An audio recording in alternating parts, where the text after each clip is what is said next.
समस्त मुनि संघ के चरणों में त्रय बार नमोस्तु नमोस्तु नमोस्तु। भगवान, हम अपने जीवन के जो विषय विकार हैं, विषय अभिलाषाएँ हैं, कसाएँ हैं, इन सब से कैसे ऊपर उठकर एक अच्छा जीवन जी सकें, अपने जीवन का कैसे विकास कर सकें, और इसके साथ ही जो पवित्रता, पावनता, निर्मलता, जो सच्चा सुख आपने पाया है वह हम अपने जीवन में कैसे पा सकें, उसके लिए क्या पुरुषार्थ कर सकें, कृपया मार्गदर्शन दीजिएगा। बहुत अच्छा प्रश्न है। अपने जीवन में रहते हुए कसाय को कैसे खत्म कर सकें। लेकिन मैं हमेशा वो उस बात को कहता हूँ कि मान लीजिए कोई एक ऐसा पंखा है जिस पंखे के ऑन ऑफ करने का बटन नहीं है, लेकिन रेगुलेटर से उसको रेगुलेट किया जा सकता है। मतलब वो थोड़ा थोड़ा घूमता ही रहता है, आप चाहें तो उसकी स्पीड बढ़ा सकते हैं या घटा सकते हैं, लेकिन पूरा बंद नहीं कर सकते। पंचम काल में ऐसा कोई इंसान नहीं है जिसने कसाय के ऊपर विजय पा ली हो। कसाय को आप कम कर सकते हैं, कसाय का नौकर्म बदल सकते हैं, कसाय करने के कारणों में आगे पीछे बदलाव कर सकते हैं, लेकिन कसाय खत्म नहीं कर सकते। क्रोध, मान, माया, लोभ, बस ये देखिए किस निमित्त से पैदा हुआ। 5 इंद्रियों के सुख के निमित्त से पैदा हुआ कि देवशास्त्र गुरु के निमित्त से।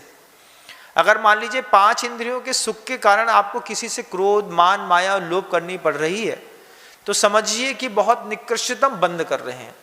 दुनिया में कोई साधु ऐसा नहीं है जो कसाय खत्म कर पाया हो। मैं स्वयं, मेरी कोई कसाय खत्म नहीं है, संजलन का उदय तो चल ही रहा है। किसी का अनंतानुबंधी का है, किसी का प्रत्याख्यान का है, किसी का अप्रत्याख्यान का है, किसी का संजुलन का है, लेकिन यथाख्यात चारित्र किसी को प्राप्त नहीं है। जब तक यथाख्यात चारित्र प्राप्त नहीं है तब तक वीतराग गुण स्थान नहीं बनता, तब तक हमारी कसाई खत्म नहीं होती। हम इसको मद्दा करिए, कम करिए, कोशिश करिए किसी को जवाब न देना पड़े, कोशिश करिए कि अच्छे कर्मों, अच्छे नो कर्म का सहारा लेकर के हम कसाय करेंगे। फालतू में 2-4 पैसों के लिए 100 रुपए के झगड़े के चक्कर में मान लीजिए हम विवाद करते हैं, 4 इंच के लिए विवाद करते हैं, इससे अच्छा है उस चीज़ को छोड़ देना। ना वो कोई ले जा पाते हैं, ना अपन उपयोग कर पाते हैं। निश्चित करिए कि जिससे मेरी जिंदगी में कोई फर्क नहीं पड़ता है, इन बातों को लेकर के मैं कभी कसाय नहीं करूँगा। जिससे फर्क पड़ता है थोड़ा बहुत अपेक्षित है तो ठीक है, लेकिन ये भी निश्चित करिए कि जब उसका आपका पारा उतर जाए तो बहुत जल्दी उस पैचअप को भरने की कोशिश करिए। कोई गड्ढा हो गया है, 2 के बीच में विवाद हो गया है, 3 दिन कसाय कर ली, चौथे दिन जाकर के बोले भैया हमसे गलती हो गई थी, भैया हमसे ऐसा हो गया, आप हमें माफ़ कर दो।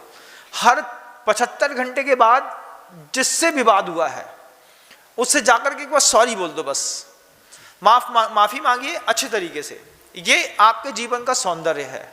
हम कसाय करते हैं लेकिन 50-75 घंटे में रियलाइज़ करते हैं और फिर माफ़ी मांग लेते हैं।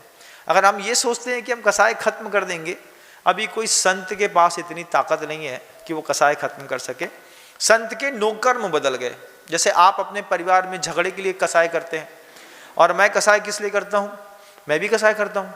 ये मंदिर नहीं आता है, ये पूजा नहीं करता है, ये अभिषेक नहीं करता है, ये शांति धारा नहीं करता है, इसने अभी तक काम करके नहीं दिया है, इसने शिखर का काम नहीं किया है, ये कलश नहीं लगा रहा है, ये काम नहीं कर रहा है, ये सेवा नहीं करता है।